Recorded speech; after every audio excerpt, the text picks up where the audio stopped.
mulher à direita e à esquerda.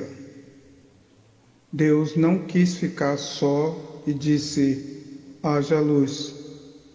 O homem, imagem e semelhança de Deus, certamente não se sentiria completamente bem estando só e sozinho.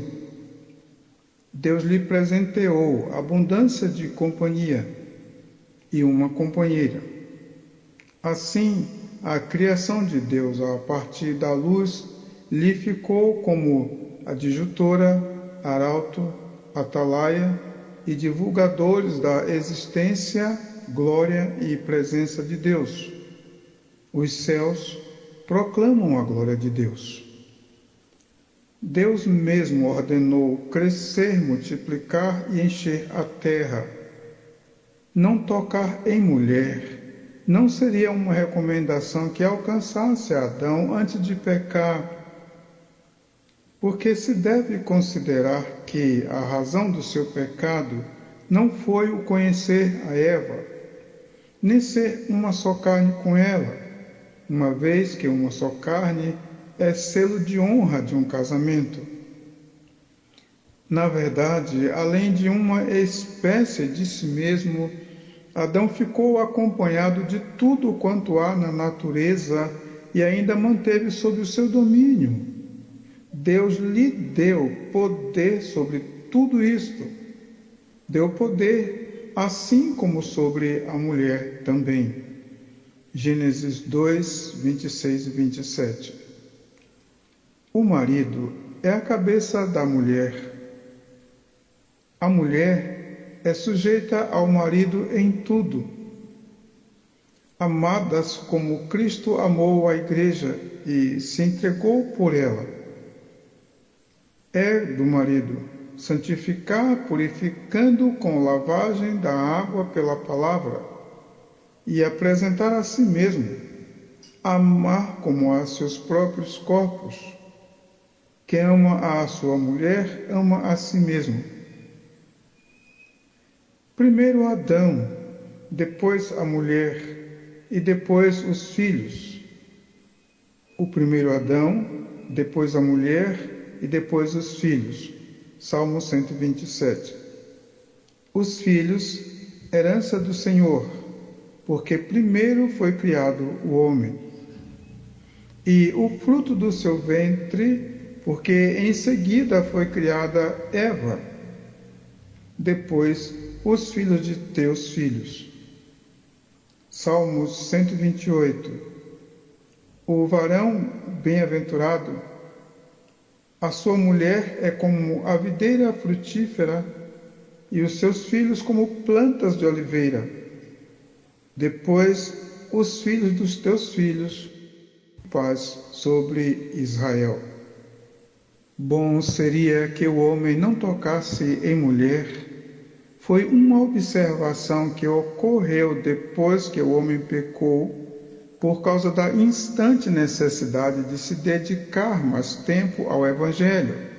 No tempo em que se disse da mulher: salvar-se-á, pois, dando à luz filhos, se permanecer na modéstia, era porque a mulher estéril estava desprezada e se colocava o ter filhos acima da conduta piedosa necessária à salvação. Assim, mesmo dando à luz filho, ela deveria ser casta, honesta, boa dona de casa, caridosa e ter fé. As mulheres que deveriam ficar caladas na igreja era a dos obreiros, porquanto era indecente o apóstolo ou o pastor estar ensinando e a mulher fazendo perguntas e questionamentos sobre assuntos domésticos ou emendas contenciosas que poderiam tratar delas em casa. Isto para que a autoridade não fosse ameaçada ou criticada, não porque não fosse parte integrante e valorosa da família. As solteiras, as viúvas e as mulheres de outros maridos, ao indagarem ou questionarem a um obreiro, não se consistiria ou se constituiria desonra, nem denunciaria os ensinamentos que deveriam receber em casa de seus próprios maridos. Aprender em silêncio é não questionar, nem protestar, nem transparecer insujeição, e isto em lugar inconveniente. Era indecente a mulher do obreiro ensiná-lo na congregação, porque aquele que aprende é servo do que ensina, ou é aluno do que está luzindo em ensinar. Quanto à mulher de Jó, não foi ferida em chagas desde a planta do pé até a coroa da cabeça, não porque fosse parte secundária da família.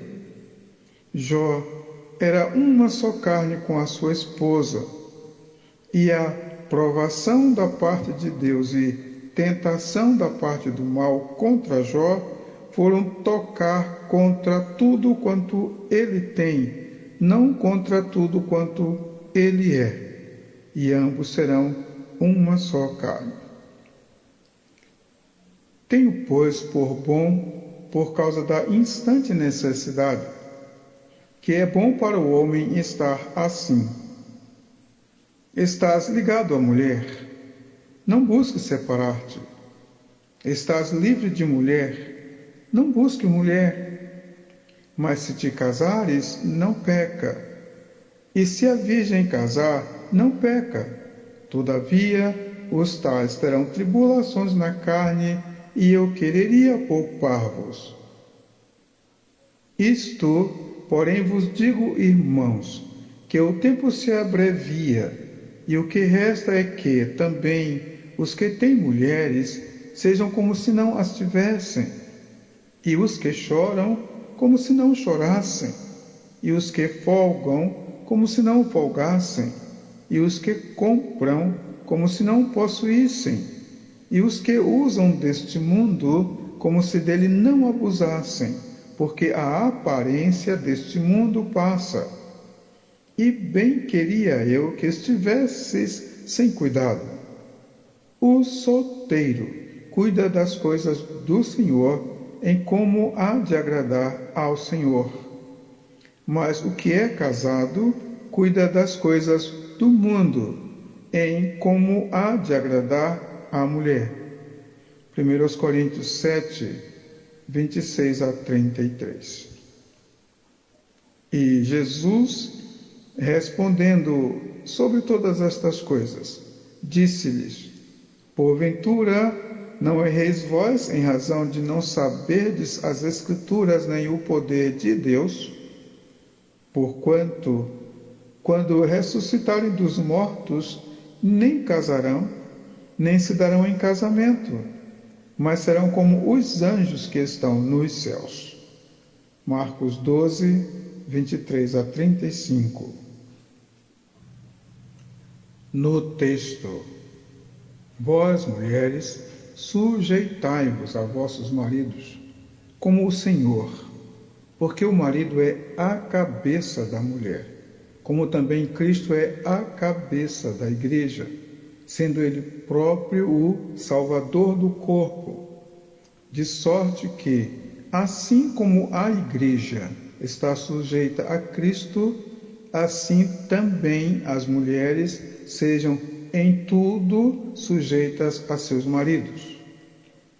Vós, maridos, amai as vossas mulheres, como também Cristo amou a igreja e a si mesmo se entregou por ela, para a santificar, purificando-a com a lavagem da água pela palavra, para apresentar a si mesmo igreja gloriosa, sem mácula, sem ruga, sem coisa semelhante, mas santa e irrepreensível.